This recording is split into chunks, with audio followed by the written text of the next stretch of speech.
रूस यूक्रेन जंग इस वक्त बेहद बुरे दौर में पहुंच चुकी है। 30 दिन से युद्ध विराम की धज्जियां उड़ाने में राष्ट्रपति जेलेंस्की और पुतिन दोनों ही लगे हुए हैं। हालत ये हो गई है कि अब राष्ट्रपति ट्रंप और उनकी टीम ने भी न तो राष्ट्रपति जेलेंस्की को काबू किया और न ही रूस को हमला करने से ही रोक पा रहे हैं। यूक्रेन पर रूस के ताजा हमलों से तो साफ पता चल रहा है कि रूस यूक्रेन का सर्वनाश करने पर तुला है। हालात ये हो गए कि महज 24 घंटे के अंदर पूरे यूक्रेन में रूस ने 646 से ज्यादा बड़े हमले कर दिए।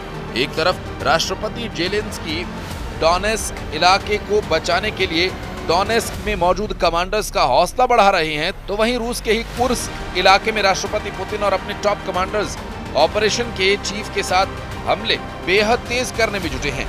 आपको बता दें कि कैसे राष्ट्रपति पुतिन अब यूक्रेन के 50% इलाके पर कब्जा करने जा रहे हैं।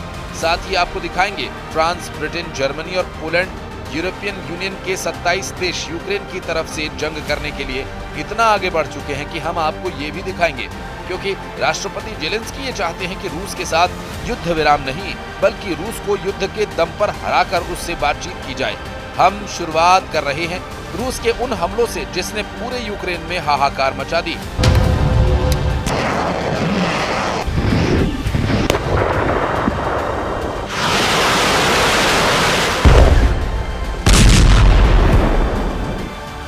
आखिर ऐसी क्या वजह है कि राष्ट्रपति पुतिन से 90 मिनट तक फोन पर बात करने के बाद पुतिन ने अचानक यूक्रेन पर हमला तेज कर दिया, जबकि दावा ये किया जा रहा था कि पुतिन और ट्रंप शर्तों के साथ 30 दिन के युद्ध विराम को लेकर लगभग राजी हो चुके थे।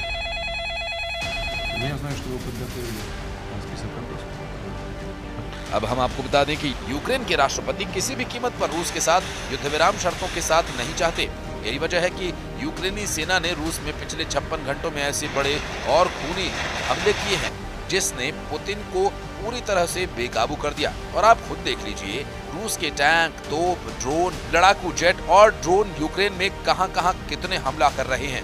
हैरानी की बात तो यह है कि रूस ने यूक्रेन पर हमले ऐसे वक्त में किए जब सऊदी अरब में अमेरिकी मध्यस्थता में सोमवार यानी 24 मार्च को रूस और यूक्रेन के बीच वार्ता होने वाली है।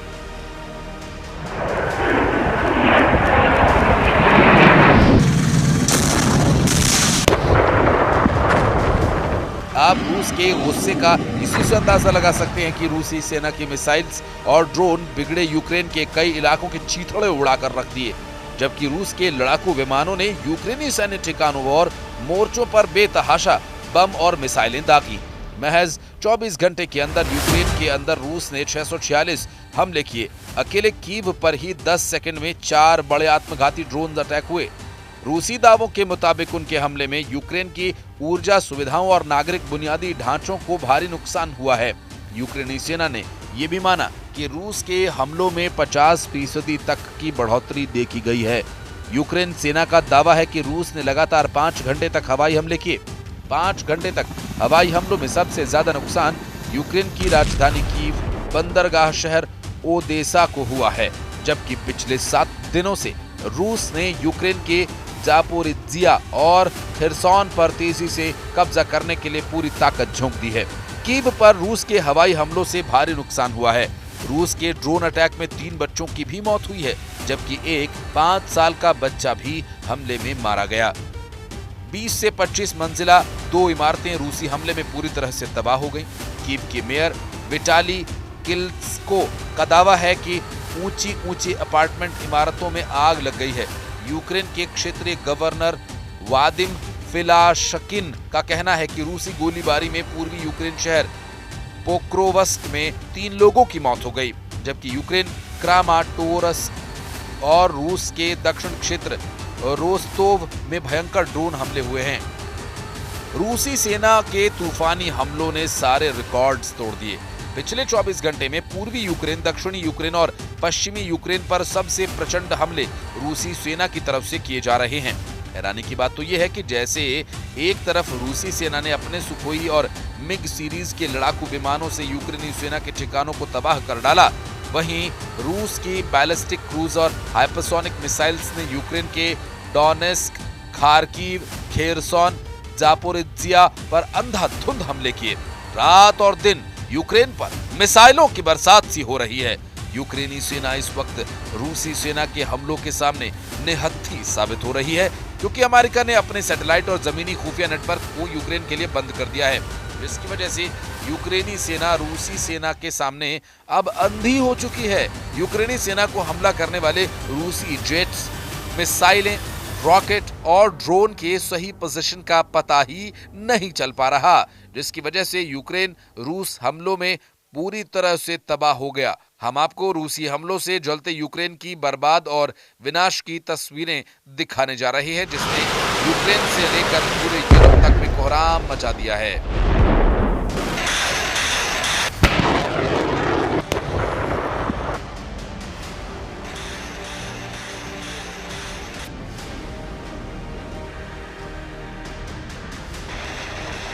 दोनों के ही तेवरों और बॉडी लैंग्वेज को देखकर साफ लग रहा है कि जंग को तेज करने के लिए कोई कसर नहीं छोड़ी जा रही है।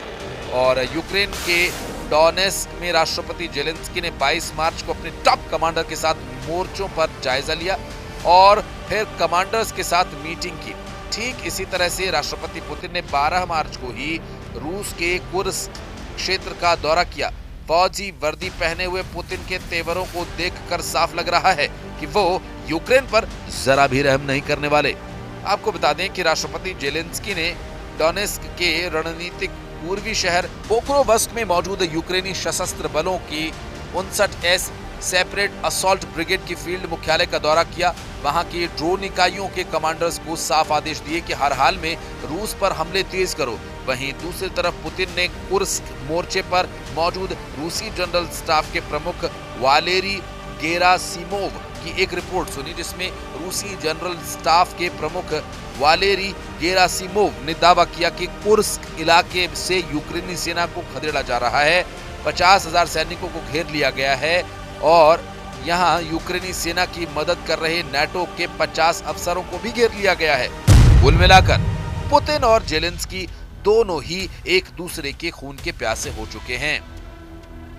पूर्ण युद्ध विराम का सौदा एक हफ्ते से टेबल पर है। युद्ध विराम नहीं हो पा रहा क्योंकि पुतिन इस प्रस्ताव को स्वीकार नहीं करते, इसलिए हमें रूस पर दबाव बनाने की आवश्यकता है। भयानक गर्जना के साथ दहाड़ते हुए यूरोप के फाइटर जेट्स रूस से सीधी जंग के लिए तैयार हो रहे हैं। पश्चिमी मीडिया का दावा है कि फ्रांस, ब्रिटेन, जर्मनी, पोलैंड जैसे देशों को खुफिया जानकारी मिली कि रूस बेहद तेजी से यूक्रेन के साथ साथ रूस से सटे यूरोपीय देशों को तबाह करने जा रहा है। दावा तो यहां तक किया जा रहा है कि नाटो देशों के हजारों टैंक, तोप, मिसाइलें और सैकड़ों फाइटर जेट्स, इसमें रफाल, मिराज और यूरो फाइटर जेट्स शामिल हैं। रूस में सुखोई और मिग सीरीज के लड़ाकू विमानों से आमने सामने की डॉग फाइट के लिए तैयार हो रहे हैं। जो जानकारी मिल रही है उसके मुताबिक रूस ने बड़ी तेजी से अपने लड़ाकू विमानों, हेलीकॉप्टर्स, मिसाइल और ड्रोन से यूक्रेन के साथ साथ नाटो देशों को निशाने पर लिया है। देखिए क्यों यूरोप के देशों ने रूस के हमलों को देखते हुए आपातकाल में तुरंत 120 फाइटर जेट्स यूक्रेन और बाल्टिक देशों को बचाने के लिए झोंक दिए।